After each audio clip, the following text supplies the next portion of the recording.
आज की वीडियो में हम लोग भारतीय संविधान की अनुसूचियों के बारे में पढ़ने वाले हैं।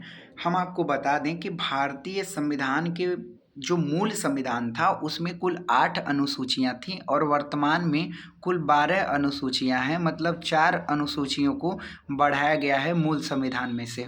आइए एक एक करके देखते हैं कि पहले से लेकर के कुल 12वें अनुसूचियों में क्या क्या बताया गया है। अगर हम बात करें पहले अनुसूची की, तो पहले अनुसूची में राज्य और केंद्र शासित प्रदेश के बारे में बताया गया है, जो कि वर्तमान में कुल 28 राज्य और 8 केंद्र शासित प्रदेश हैं। वहीं बात करें दूसरी अनुसूची को, तो दूसरी अनुसूची में आप एक बात याद रखिएगा कि अनुसूची दो में 2 वर्ड है, एक तो वेतन हो गया और एक हो गए भत्ते। मतलब अनुसूची 2 में जो है वेतन और भत्तों की बात किया है।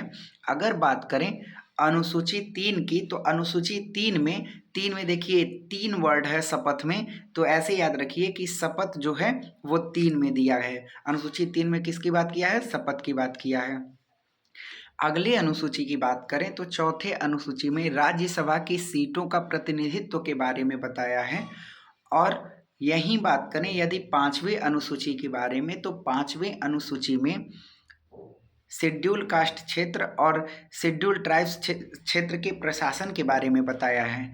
अगर हम बात करें 6वीं अनुसूची के, तो 6वीं अनुसूची को याद रखिएगा कि 6वीं अनुसूची में कुल 4 राज्य को जोड़ा गया था।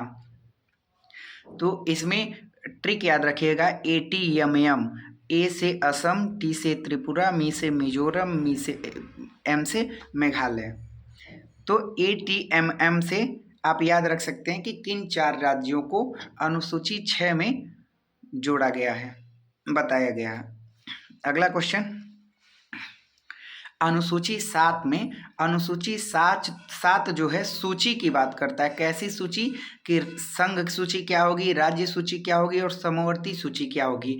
अर्थात संघ को किन किन विषयों पर जो है कानून बनाने का अधिकार प्राप्त है और राज्य को किन किन सूची पर जो है किन किन विषयों पर कानून बनाने के अधिकार प्राप्त हैं। वहीं बात करें समवर्ती सूची की, तो समवर्ती सूची वो सूची होती है जो विषय समवर्ती सूची में रखे जाते हैं उस पे राज्य और सरकार दोनों ही अपने हिसाब से कानून बना सकती है।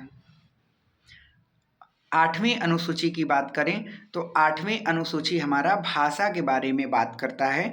वहीं हमारे मूल संविधान में कुल 14 भाषाएं थीं और कुल 8 भाषाएं अब तक ऐड कर दी गई हैं और अब वर्तमान में जो है 22 भाषाएं भारतीय संविधान में जो है 22 भाषाओं को मान्यता दिया गया है।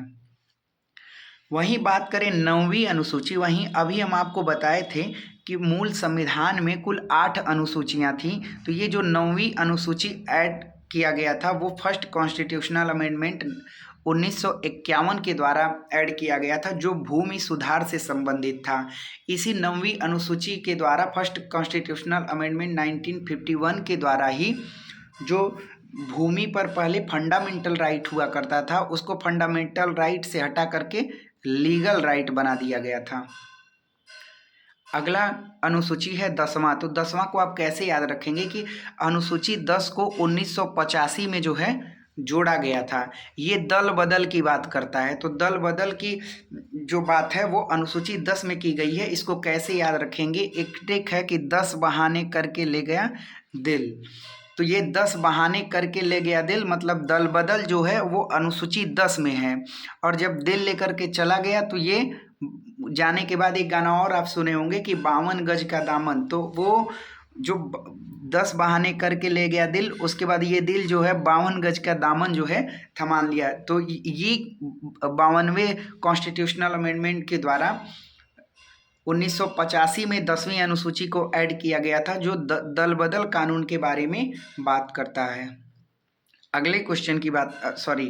अगले अनुसूची की बात करें तो 11वीं अनुसूची जो है वो पंचायती राज के बारे में बात करता है। पंचायती राज के बारे में जो बात करता है ये लागू हुआ था 24 अप्रैल 1993 से। और इसको कैसे याद रखेंगे कि 11 को 2 और 9 इस तरीके से हम 2 + 9 लिख करके 29 लिख सकते हैं। तो मतलब ये याद रखिएगा कि पंचायती राज में कुल 29 विषय शामिल किए गए और ये 11वीं अनुसूची में रखा गया है। अगली अनुसूची है आपकी जो अंतिम अनुसूची है भारतीय संविधान की 12वीं अनुसूची। इसमें इसको जो है 74वें संविधान संशोधन के द्वारा ऐड किया गया था। ये अर्बन लोकल गवर्नमेंट की बात करता है। इसमें टोटल 18 सब्जेक्ट जो है बताए गए हैं, दिए गए हैं। Thanks for watching my video.